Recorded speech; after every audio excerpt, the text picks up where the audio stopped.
स्वागत है आप सभी लोगों का हमारे चैनल अभी विजन में। आज हम सभी UGC net exam political science 2020 के लिए कंपैरेटिव पॉलिटिक्स से रिलेटेड कुछ most important previous year questions और कुछ एक्सपेक्टेड क्वेश्चंस को देखेंगे। ये questions UGC net political science 2020 में होने वाले एग्ज़ाम में पूछे जा सकते हैं, इसलिए वीडियो को पूरा देखिएगा और ध्यान से देखिएगा और सभी क्वेश्चंस को अपने से अटेम्प्ट करने की कोशिश कीजिएगा ताकि आप एनालाइज कर पाएँ कि आपकी प्रिपरेशन आने वाले UGC net exam political science के लिए कैसी है। ओके, और अपना स्कोर कमेंट बॉक्स में ज़रूर मेंशन कीजिएगा। तो आइए स्टार्ट करते हैं आज के इस वीडियो को।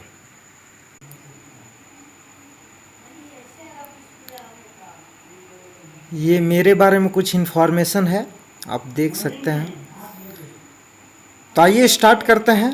आज का हमारा फर्स्ट क्वेश्चन ये रहा आपके स्क्रीन के ऊपर। फर्स्ट क्वेश्चन है, संरचनात्मक प्रकारवाद को पद्धति के रूप में किसकी राजनीति का अध्ययन करने के लिए विकसित किया गया। ऑप्शन ए है उन्नत पूंजीवाद का, ऑप्शन बी विकसित समाजवाद का, ऑप्शन सी आधुनिक सर्वाधिकारवाद का, या फिर ऑप्शन डी विकासशील देशों की राजनीति का। आपको इस क्वेश्चन में बताना है कि स्ट्रक्चरल फंक्शनल अप्रोच जो आया था, स्ट्रक्चरल फंक्शनल सिस्टम जो आया था कंपैरेटिव पॉलिटिक्स के अंतर्गत, वो किसकी राजनीति का अध्ययन करने के लिए विकसित किया गया था। तो बताइए क्या होगा इस क्वेश्चन का करेक्ट आंसर, बताइए। स्ट्रक्चरल फंक्शनल अप्रोच को ही, स्ट्रक्चरल फंक्शनल सिस्टम को ही हिंदी में संरचनात्मक प्रकारवाद पद्धति के नाम से जाना जाता है। बताइए, क्वेश्चन को आप कंसंट्रेशन के साथ रीड कीजिए और वीडियो को पॉज कर लिया कीजिए, उसके बाद क्वेश्चन को अटेम्प्ट कीजिए। ओके, तो बताइए कि इस क्वेश्चन का करेक्ट आंसर क्या होना चाहिए। तो देखिए, इस क्वेश्चन का करेक्ट आंसर हो जाएगा हमारा ऑप्शन डी। संरचनात्मक प्रकारवाद को पद्धति के रूप में विकासशील देशों की राजनीति का अध्ययन करने के लिए विकसित किया गया था। ओके, तो ध्यान में रखेंगे। और संरचनात्मक प्रकारवाद पद्धति के साथ जो जुड़े हुए विद्वान हैं उनका नाम है आमंड और उनका पूरा नाम है गैब्रियल आमंड। तो ध्यान में रखेंगे। और उनकी एक बहुत ही फेमस बुक है जिसका नाम है the politics of developing area, जो कि 1960 के अंतर्गत पब्लिश होती है। ओके, तो ध्यान में रखेंगे इस बात को भी, उनके इस बुक को भी ध्यान में रखेंगे। उनके बुक का नाम है the politics of developing area, जो कि 1960 के अंतर्गत पब्लिश होती है। नेक्स्ट क्वेश्चन है क्वेश्चन नंबर 2, सी राइट मिल्स की पुस्तक द पावर एलिट किसकी समकालीन राजनीति का अध्ययन है। ऑप्शन ए है चीन, ऑप्शन बी है United States of America, option C है सोवियत यूनियन, या फिर ऑप्शन डी ग्रेट ब्रिटेन। तो बताइए कि क्या होगा इस क्वेश्चन का करेक्ट आंसर। तो देखिए, इस क्वेश्चन का करेक्ट आंसर हो जाएगा ऑप्शन बी, दैट मीन्स कि यूनाइटेड स्टेट्स ऑफ अमेरिका। इस क्वेश्चन में आप देखिए, सी राइट मिल्स की पुस्तक the power elite United States of America की राजनीति का अध्ययन करता है। ओके, तो यहाँ ध्यान में आपको रखना है कि सी राइट मिल्स की पुस्तक का जो नाम है वो द पावर एलिट है, क्योंकि ये क्वेश्चन भी आपके एग्जाम में पूछा जा चुका है कि द पावर एलिट किस स्कॉलर से बिलोंग करता है। दैट मीन्स कि ये जो पुस्तक है वो किस स्कॉलर से, किस विद्वान से बिलोंग करता है। तो आपको याद रखना है सी राइट मिल्स से। और ये जो पुस्तक है वो यूनाइटेड स्टेट्स ऑफ अमेरिका के समकालीन राजनीति का अध्ययन है। ओके, तो ध्यान रखेंगे आप सभी। क्वेश्चन नंबर 3 है, निम्नलिखित में से किसने इंग्लैंड के अपने अध्ययन के आधार पर राजनीतिक विकास में संकट की पहचान की? ऑप्शन ए है लुसियन डब्ल्यू पाई, ऑप्शन बी है AFK ऑर्गान्स्की, ऑप्शन सी है एडवर्ड सिल्स, ऑप्शन डी है डेविड एप्टर। बताइए कि क्या होगा इस क्वेश्चन का करेक्ट आंसर, बताइए। देखिए इस क्वेश्चन का करेक्ट आंसर हो जाएगा हम लोगों का ऑप्शन ए, दैट मीन्स कि लुसियन डब्ल्यू पाई ने इंग्लैंड के अपने अध्ययन के आधार पर राजनीतिक विकास में संकट की पहचान की। और लुसियन डब्ल्यू पाई जी की जो फेमस बुक है उसका नाम है a new aspects of politics. इस बात को भी आप ध्यान में रखेंगे, उनकी जो फेमस बुक है उसका क्या नाम है, a new aspects of politics. Okay,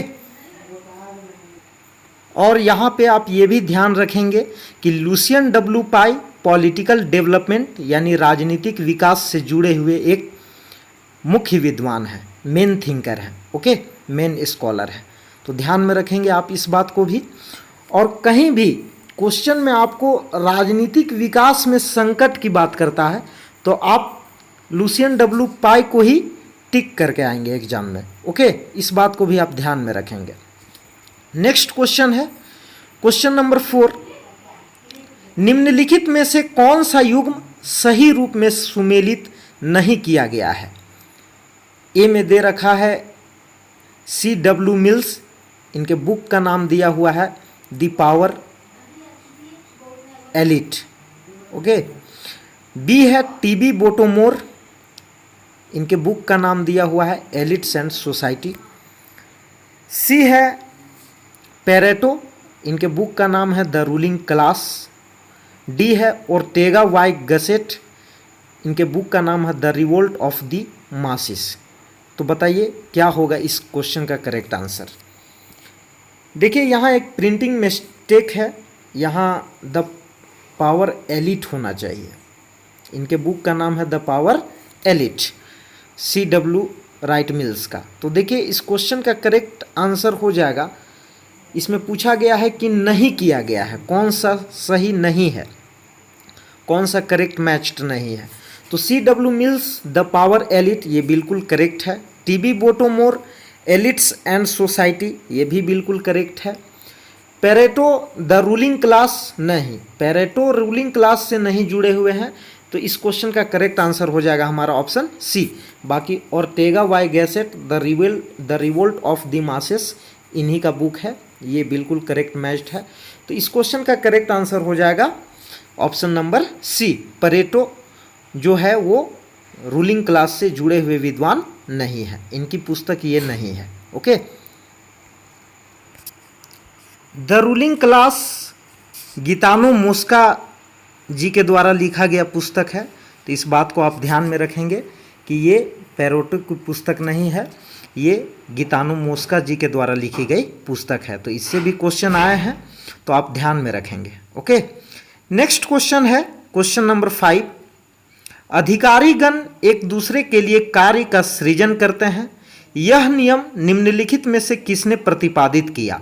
option A है मैक्स वेबर, ऑप्शन बी है H. फाइनर, ऑप्शन सी है FM मार्क्स, ऑप्शन डी है N. पार्किंसन। तो ये स्टेटमेंट से क्वेश्चन है, बताइए कि क्या होना चाहिए इसका करेक्ट आंसर। देखिए इस क्वेश्चन का करेक्ट आंसर होगा N. पार्किंसन। N. पार्किंसन महोदय जी का कहना है कि अधिकारीगण एक दूसरे के लिए कार्य का सृजन करते हैं, ओके। तो नेक्स्ट क्वेश्चन देखते हैं, क्वेश्चन नंबर 6 है, निम्नलिखित में से कौन सा युग्म सही नहीं है? हमें सही नहीं है पर फोकस करना है। क्वेश्चन को आप कंसंट्रेशन के साथ रीड किया कीजिए एग्जाम में। ऐसा होता है कि बहुत सारे क्वेश्चन हमें पता रहता है लेकिन हम मिस्टेक करके आ जाते हैं, ओके, क्योंकि हम ध्यान से क्वेश्चन को कंसंट्रेशन के साथ रीड नहीं करते हैं। तो देखिए इसमें हमें इनकरेक्ट मैच्ड को फाइंड आउट करना है। USA में दोहरी नागरिकता है यानी डुअल सिटीजनशिप है, बिल्कुल सही बात है। भारत में विधि द्वारा स्थापित कार्यविधि दैट मीन्स की प्रोसीजर इस्टेब्लिश्ड बाय लॉ है, बिल्कुल सही बात है। ऑस्ट्रेलिया में सरकार का एकात्मक रूप है, स्विट्जरलैंड में बहुल कार्यपालिका है, दैट मीन्स कि प्लूरल एग्जीक्यूटिव है, तो बिल्कुल है, स्विट्जरलैंड में बहुल कार्यपालिका है। ओके, तो इस क्वेश्चन का करेक्ट आंसर हो जाएगा हमारा ऑप्शन सी। ऑप्शन सी इस क्वेश्चन का करेक्ट आंसर होगा, दैट मीन्स कि ऑस्ट्रेलिया में सरकार का एकात्मक रूप नहीं है। ओके, तो फिर क्या है, तो ऑस्ट्रेलिया में सरकार का संघात्मक रूप पाया जाता है, न कि एकात्मक। तो ध्यान में रखेंगे, इसलिए इस क्वेश्चन का करेक्ट आंसर होगा ऑप्शन सी। नेक्स्ट क्वेश्चन को देख लेते हैं। क्वेश्चन नंबर 7 है, मिचेल्स का अल्पतंत्र का लौह नियम, दैट मीन्स कि आयरन लॉ ऑफ ओलिगार्की, किसके अध्ययन के आधार पर सृजित किया गया? ऑप्शन ए है German Social Democratic Party, option B है British Labour Party, option C है Democratic Party of the USA, option D है Communist Party of the Soviet Union. तो बताइए कि इस क्वेश्चन का करेक्ट आंसर क्या होना चाहिए। देखिए, ये सारे क्वेश्चंस इंपॉर्टेंट हैं UGC net exam political science के दृष्टिकोण से, इसलिए सारे क्वेश्चन को आप अटेम्प्ट करने की कोशिश कीजिए। ओके, सारे क्वेश्चंस इंपॉर्टेंट हैं। देखिए, इस क्वेश्चन का करेक्ट आंसर हो जाएगा, इस क्वेश्चन का करेक्ट आंसर होगा ऑप्शन ए, दैट मीन्स कि जर्मन सोशल डेमोक्रेटिक पार्टी इस क्वेश्चन का करेक्ट आंसर होगा। मिचेल्स का अल्पतंत्र का लौह नियम किसके अध्ययन के आधार पर सृजित किया गया है? जर्मन सोशल डेमोक्रेटिक पार्टी के अध्ययन के आधार पर इसे सृजित किया गया है। तो ध्यान में रखेंगे आप सभी, बहुत ही मोस्ट इंपॉर्टेंट क्वेश्चन है, बार बार एग्जाम में ये क्वेश्चन पूछा जा रहा है। क्वेश्चन नंबर 8 है, मॉन्टेस्क्यू का शक्ति की पृथकता का सिद्धांत मुख्य रूप से किस पर बल देता है? ऑप्शन ए है जवाबदेहता, ऑप्शन बी है पारदर्शिता, ऑप्शन सी है कुशलता, ऑप्शन डी है स्वतंत्रता। दैट मीन्स कि मॉन्टेस्क्यू का जो सेपरेशन ऑफ पावर का थियरी है वो किस पर बल देता है? तो देखिए, इस क्वेश्चन का करेक्ट आंसर हो जाएगा स्वतंत्रता, यानी लिबर्टी पर बल देता है। ओके, तो ध्यान में रखेंगे आप सभी। क्वेश्चन नंबर 9 है, यह किसका कथन है कि संरचनात्मक कार्यात्मक विश्लेषण परिवर्तन में दुर्बल था, सामाजिक प्रक्रिया विश्लेषण राजनीति में और सिद्धांत में तुलनात्मक इतिहास दृष्टिकोण दुर्बल था? ऑप्शन ए है एसपी हंटिंगटन, ऑप्शन बी है जीन ब्लॉन्डेल, ऑप्शन सी है पॉल एफ क्रैश, या फिर ऑप्शन डी समीर अमीन। तो बताइए कि इस क्वेश्चन का करेक्ट आंसर क्या होना चाहिए। देखिए, इस क्वेश्चन का करेक्ट आंसर हो जाएगा हम लोगों का ऑप्शन ए, एसपी हंटिंगटन के द्वारा दिया गया ये कथन है कि संरचनात्मक कार्यात्मक विश्लेषण परिवर्तन में दुर्बल था, सामाजिक प्रक्रिया विश्लेषण राजनीति में और सिद्धांत में तुलनात्मक इतिहास दृष्टिकोण दुर्बल था। तो ध्यान में रखेंगे आप सभी। क्वेश्चन नंबर 10 है, निम्नलिखित में से किसने मार्क्सवाद के वैकल्पिक दृष्टिकोण के रूप में कार्यात्मकता की व्याख्या की है? बहुत ही इंपॉर्टेंट क्वेश्चन। ऑप्शन ए है Paul F Kress, option B है निकोलसन और रेनॉल्ड, ऑप्शन सी है W.G. रुंसीमैन, ऑप्शन डी है मार्टिन कापलान। तो बताइए कि क्या होगा इस क्वेश्चन का करेक्ट आंसर। किसने मार्क्सवाद के वैकल्पिक दृष्टिकोण के रूप में कार्यात्मकता की व्याख्या की है? तो देखिए, इस क्वेश्चन का करेक्ट आंसर हो जाएगा हमारा ऑप्शन सी, दैट मीन्स कि W.G. रुंसीमैन ने मार्क्सवाद के वैकल्पिक दृष्टिकोण के रूप में कार्यात्मकता की व्याख्या की है। देखते हैं नेक्स्ट क्वेश्चन क्या है। क्वेश्चन नंबर 11 है, निम्नलिखित में से किसने मानवीय व्यवहार को अनिवार्य इंजीनियर आमुखीकरण देने का प्रयास किया है?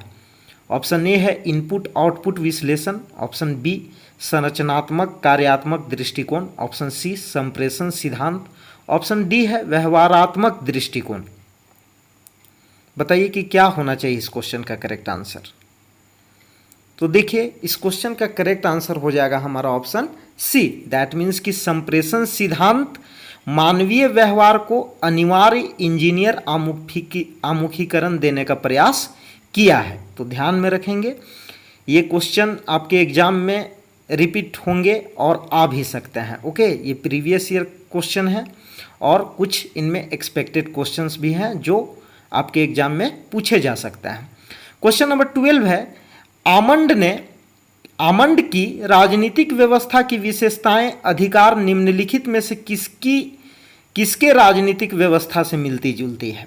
ऑप्शन ए है United States of America, option B है स्कैंडिनेवियन देश, ऑप्शन सी है विकासशील देश, ऑप्शन डी है लैटिन अमेरिकन देश। तो देखिए, आमंड की राजनीतिक व्यवस्था की विशेषताएं अधिकतर किससे मिलती जुलती हैं?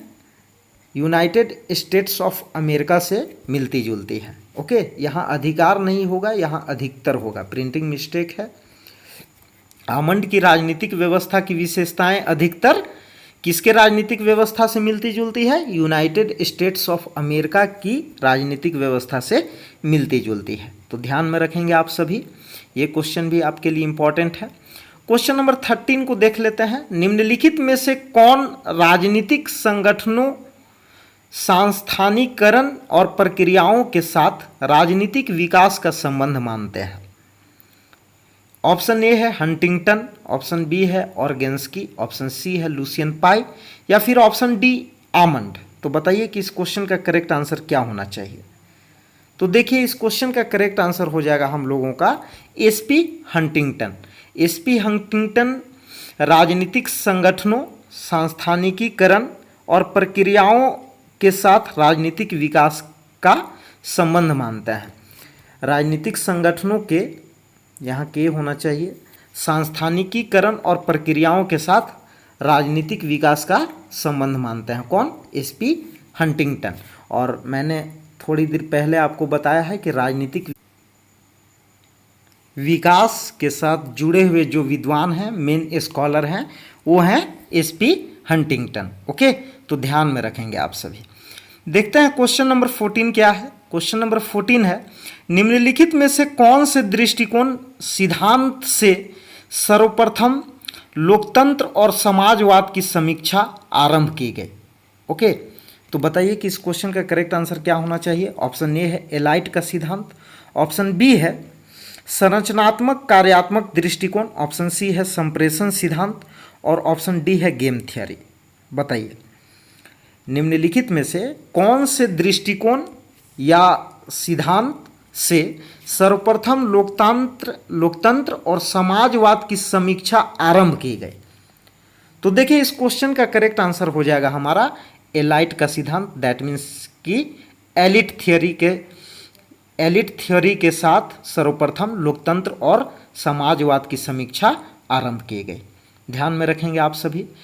देखते हैं क्वेश्चन नंबर 15 क्या है। क्वेश्चन नंबर 15 है, निम्नलिखित में से किसने गैर प्रतियोगी पार्टी प्रणाली को एक दल सत्तावादी, एक दल बहुवादी और एक दल सत्ताधारी में विभाजित किया? ऑप्शन ए है एलन बॉल, ऑप्शन बी है ला पेलोम्ब्रा और मायरन विनर, ऑप्शन सी है हैरी एक्स्टीन, ऑप्शन डी है जेम्स जब। तो बताइए, इस क्वेश्चन का करेक्ट आंसर क्या होगा?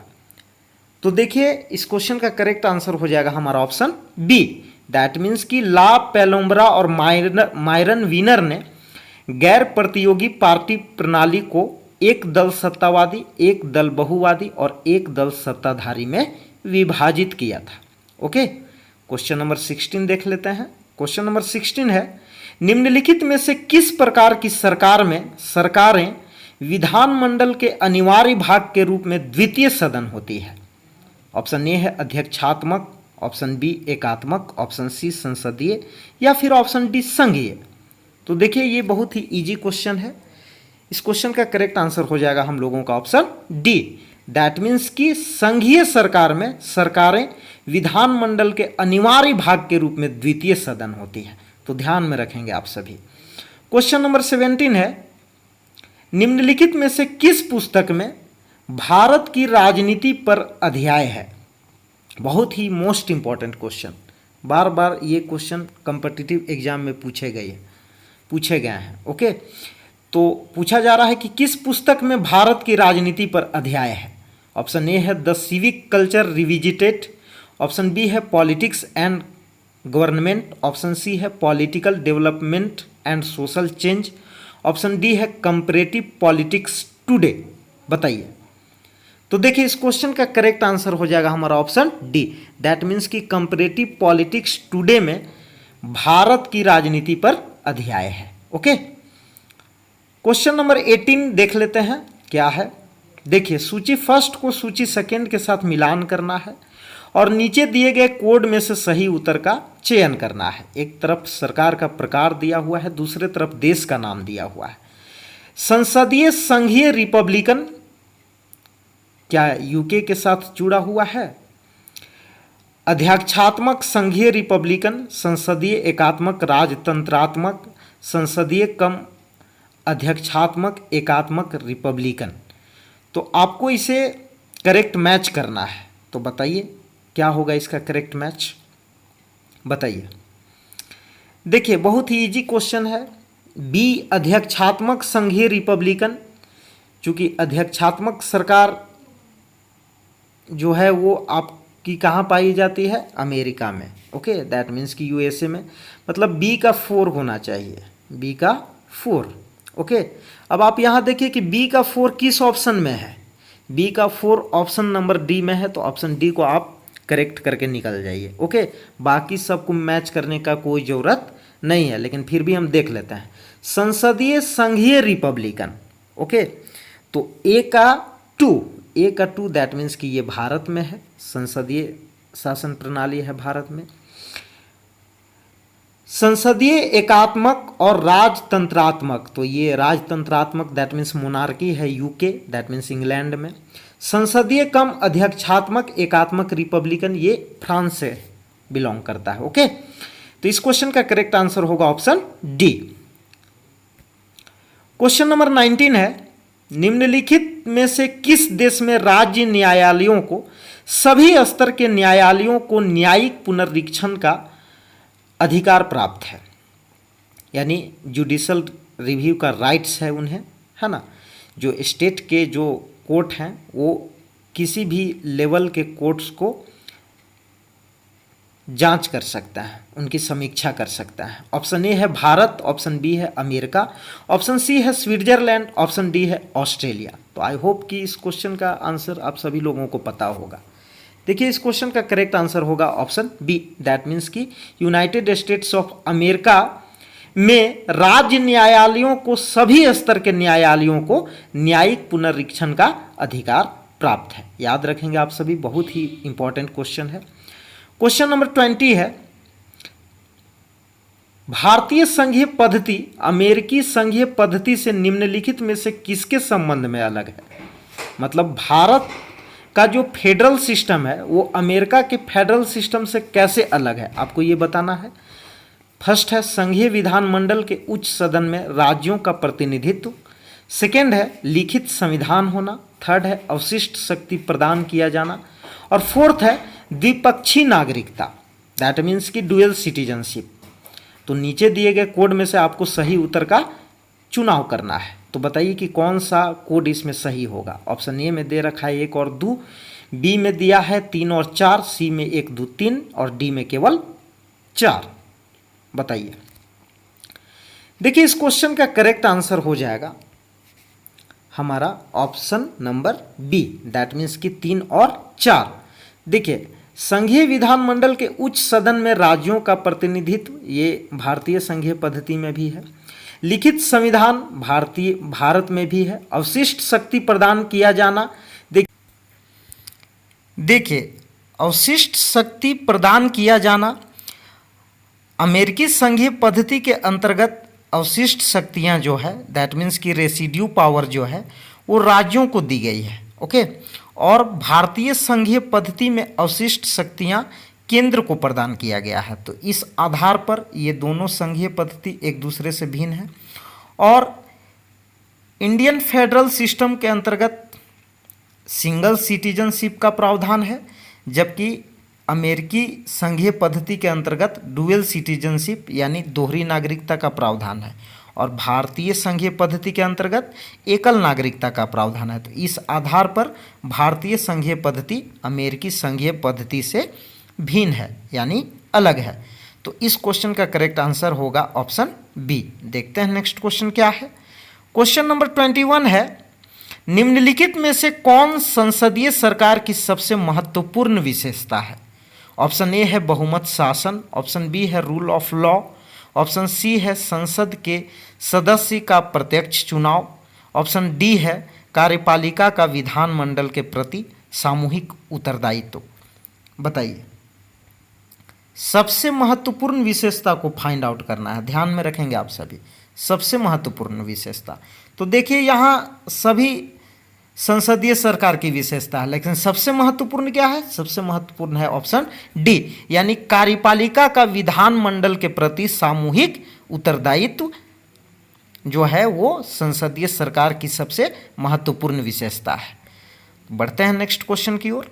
क्वेश्चन नंबर 22 है, केसी वियर द्वारा निम्नलिखित में से कौन सी संघीय पद्धतियों को अन्य संघीय पद्धतियों की जांच के लिए मॉडल पद्धति माना गया है?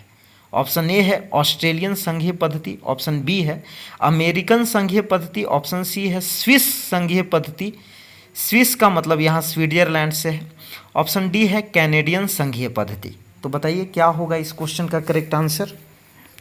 बताइए। देखिए इस क्वेश्चन का करेक्ट आंसर हो जाएगा अमेरिकन संघीय पद्धति। दैट मीन्स कि अमेरिकन संघीय पद्धति को केसी वियर द्वारा अन्य संघीय पद्धतियों की जांच के लिए मॉडल पद्धति माना गया है। तो याद रखेंगे ऑप्शन बी इस क्वेश्चन का करेक्ट आंसर होगा। देखते हैं नेक्स्ट क्वेश्चन क्या है। क्वेश्चन नंबर 23 है, नीचे दो अभिकथन दिए गए हैं, एक को कथन ए और दूसरे को कारण आर कहा गया है। दिए गए कोड में से सही उत्तर का चयन करना है। कथन ए है, संकट की स्थिति के लिए अध्यक्षात्मक पद्धति उपयुक्त होती है, और कारण दे रखा है राष्ट्रपति की पदावधि निश्चित होती है। तो बताइए, कोड दे रखा है ए और आर दोनों सही है और आर ए का सही स्पष्टीकरण है। बी है ए और आर दोनों सही है परंतु आर ए का सही स्पष्टीकरण नहीं है। सी है ए सही है परंतु आर असत्य है। ऑप्शन डी है ए असत्य है परंतु आर सत्य है। इस क्वेश्चन का करेक्ट आंसर क्या होना चाहिए? देखिए इस क्वेश्चन का करेक्ट आंसर हो जाएगा हमारा ऑप्शन बी। दैट मीन्स कि दोनों ही सत्य हैं लेकिन आर ए की सही व्याख्या नहीं कर रहा है। कैसे? देखिए, कथन दे रखा है संकट की स्थिति के लिए अध्यक्षात्मक पद्धति उपयुक्त होती है। बिल्कुल, प्रेसिडेंशियल सिस्टम संकट की स्थिति के लिए उपयुक्त होती है क्योंकि यहाँ पर निर्णय जो है वो जल्द होते हैं, निर्णय जल्दी लिए जा सकते हैं, है ना, निर्णय में देरी नहीं होती है।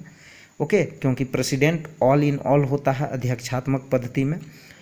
लेकिन कारण दे रखा है कि राष्ट्रपति की पदावधि निश्चित होती है। अब देखिए, बिल्कुल सही बात है कि जैसे अमेरिका में अध्यक्षात्मक पद्धति है, प्रेसिडेंशियल सिस्टम है, तो राष्ट्रपति का वहाँ कार्यकाल फिक्स है 4 वर्ष के लिए। ओके, लेकिन ये जो कारण आर है वो ए की सही व्याख्या नहीं कर पा रहा है, इसलिए स्टेटमेंट तो दोनों करेक्ट हैं लेकिन आर जो है ए का सही एक्सप्लेनेशन नहीं है, यानी ऑप्शन बी इस क्वेश्चन का करेक्ट आंसर होगा। तो फ्रेंड्स, आज के लिए इतना ही। यदि आपको हमारी ये वीडियो अच्छी लगी हो तो इस वीडियो को अधिक से अधिक लाइक करें, कमेंट करें, अगर आपको किसी भी तरह का डाउट हो शेयर करें इस वीडियो को अपने सारे उन दोस्तों के साथ जो UGC net exam political science 2020 के लिए तथा अदर कॉम्पिटिटिव एग्जाम्स की प्रिपरेशन कर रहे हो। ओके, और यदि आप हमारे चैनल पर नए हैं तो चैनल को ज़रूर सब्सक्राइब कर लें, बेल आइकन को भी प्रेस कर लें ताकि हमारे द्वारा बनाई गई हर वीडियो की नोटिफिकेशंस आपको मिलती रहे। आपको इस वीडियो को देखने के लिए दोस्तों बहुत बहुत धन्यवाद।